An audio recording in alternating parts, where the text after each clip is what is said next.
không? Thế cho những đồ dùng gì hả con? Quạt này, đến nào? Máy giặt này, còn gì nữa nhỉ?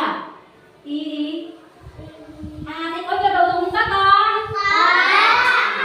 Nhiều đồ dùng được sử dụng trong gia đình nhà chúng mình đấy. Và ngày hôm nay cô cũng đã cho chúng mình tìm hiểu một số đồ dùng cho